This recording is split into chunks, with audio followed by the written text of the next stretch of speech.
guys, my name is Angie and welcome to my channel, Angie Rose Nomad.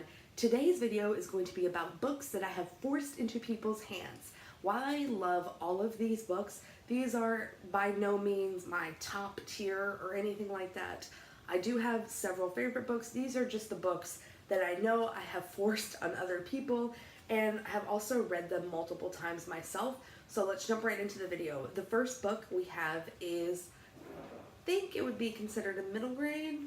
I'm not sure, but it is The Weston Game by Ellen Raskin. This is my very beat up and abused copy of The Weston Game. I adored this book, and I'm actually thinking about making a video of books that got me into reading when I was younger. If you guys want to see that, comment down below and let me know. But this book follows several different people, all living in the same complex. So what happens is a man by the name of Samuel Westing, I think is his name Samuel. I should know. Yeah. One of my favorite books. He has died and he has left his will, but it's like a game and everyone is paired up, but they're unlikely partners. So everyone in this complex has been paired up, and everyone that has been invited to live here is no mistake except maybe one person. We have to figure that out as we go and figure out who it is. And they're trying to solve the puzzle so they can earn his will, which is like a lot of money. And I just love it. It's such a cute read. I think this was one of the first books that we had to read as a class. Like everyone got their own copy and then we had to go home and read it and discuss it. And it just really got me into reading this book here. So I really recommend it, especially if you have a young reader or you're young at heart. And it's so fun. So small too. You just fly right through it. It's kind of like a mystery and a game, and oh, I can't say enough good things about this book. The next book is by my best friend ever, and that is Ruta Sepetys. Not really my best friend. I just really, really like her a lot. A lot. She's an auto-by author for me, and this is her novel, Salt to the Sea. It actually tells a story based on true events of the sinking of a ship in World War II called the Willem Gustav. And this follows 4 teenagers that are trying to get to the ship. They're all from different countries, but they all know that the ship brings them safety and the promise of a new life. Little do they know the ship's gonna sink.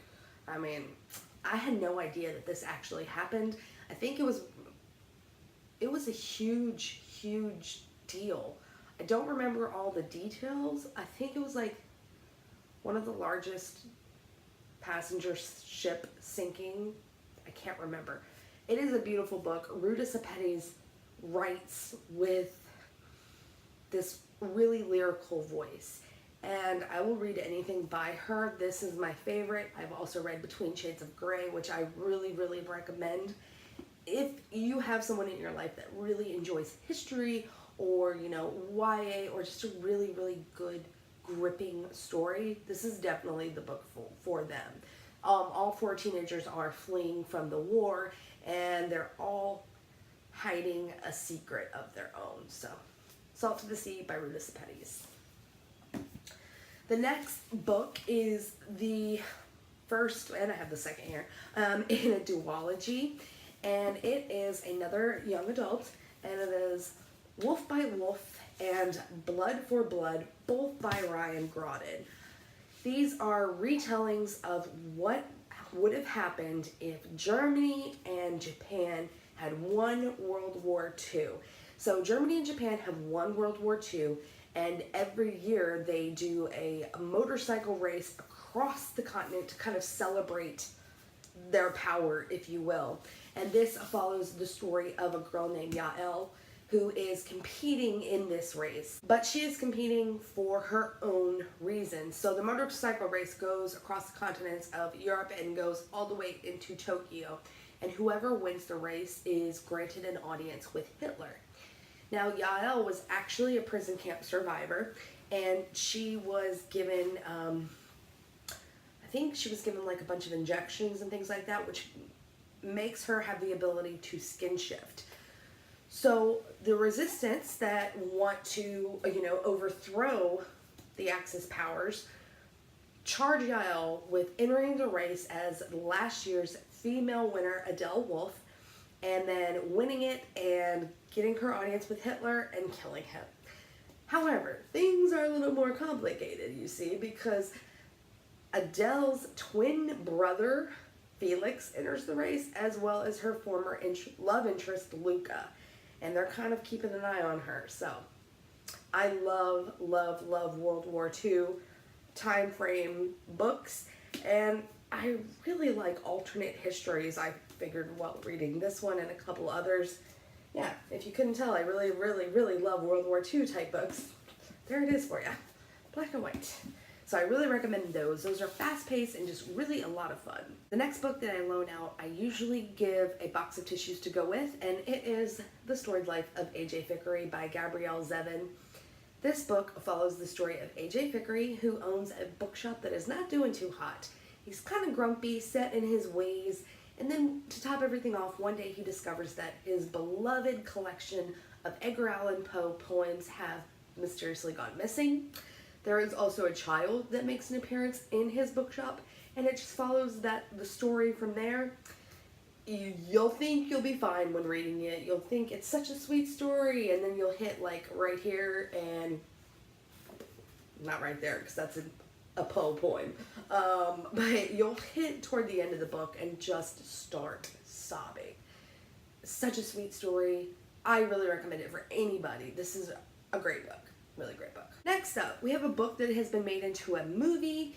I have read the book, obviously. I have seen the movie. And it is Ready Player One by Ernest Cline. This follows the story of our main character, a boy by the name of Wade Watts. Now, what's happening in this book is the world has basically gone to crap. People are now living in these things which are known as the stacks, and I believe Wade lives in Oklahoma City, Oklahoma? It's different in the movie. He lives in Ohio in the movie. We're just going to say Oklahoma City and just run with it. Because I thought it just said, yep, Oklahoma City. In a trailer park known as stacks. Got it? Okay. So they're living here because the real world is basically no longer real. And everything they do, everything that everyone does is in a video game known as the Oasis. They can go to school, they can get jobs, they can get married, all inside the Oasis. So people kind of prefer that. So what happens is the creator of the Oasis, a guy by the name of James Halliday, dies. And he leaves clues to his will. So whoever finds the hidden Easter egg in the Oasis will get his shares, which is, will basically run the Oasis. So Wade and a group of his friends are trying to find all three keys, which will lead them to the egg and the prize at the end, which is control of the Oasis. And along the way, they have to deal with a group known as IOI that is trying to control the Oasis for their own nefarious purposes. I really, really enjoyed the book. It has a lot of 80s references, so if you like the 80s, definitely give it a try. The next book, you guys are going to have to forgive me. It has been a while since I have read it. I need to do a reread, so I don't really remember a lot. I'm going to have to read the back, but I know it is one of my favorite books of all time, and I feel so bad about not being able to accurately sum it up for you guys. It is The 100-Foot Journey by Richard C. Morris. Yeah, we're just gonna... Okay, so here's what it says. It is a rich, delicious novel about a young Indian boy who becomes a 3-star chef in Paris.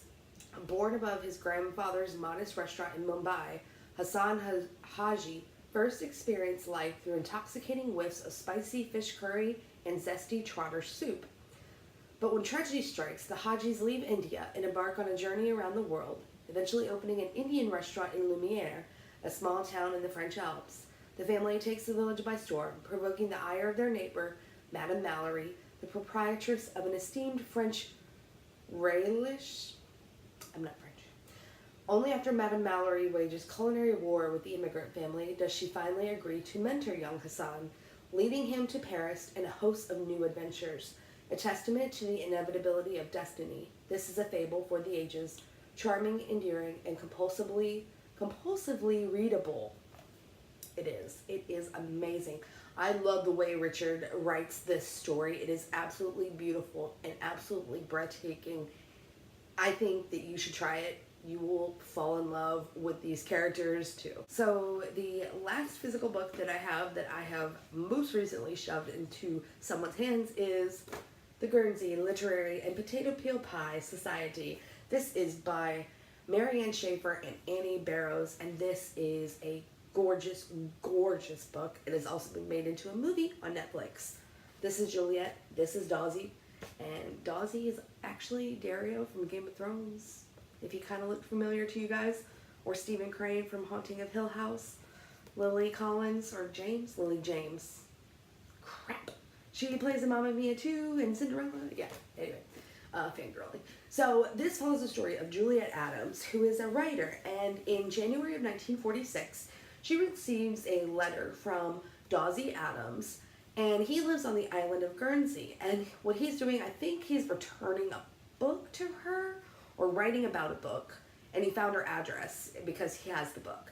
And so he's asking for other books from this author, and they strike up a correspondence, and then she starts to talk to other residents of Guernsey before finally making her way out to Guernsey.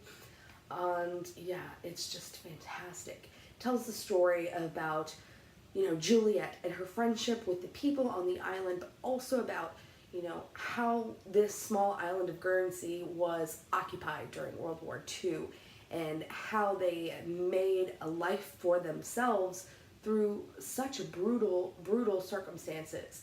There is also a person in this book that is not really there, but her presence is felt, and oh, I really don't remember her name, but it is a friend of theirs, and they're trying to figure out what happened to her. She disappeared one day, and they're trying to figure out, you know, where she went. And yeah, I love this book. It is told in letter format, and it's just beautiful. The whole thing is told in letters, so if that's something you're not really into, then you might not like this book. I loved it. I felt like they were writing to me, and it was great. It was really, really a beautiful read. So those are the physical copies of books that I have most recently shoved into someone's hands. Like I said at the beginning of the video, these are by no means all of the books that I have recommended to people, or all of the books that I have really, really loved. I love a lot of books, you guys. But if you have read any of these books, or any of them sound interesting, let's chat about books in the comments down below. I want to thank you guys so much for watching this video. If you liked it, please give it a thumbs up button and hit that subscribe button to become part of the tribe here at Angie Rose Nomad. And until next time, bye.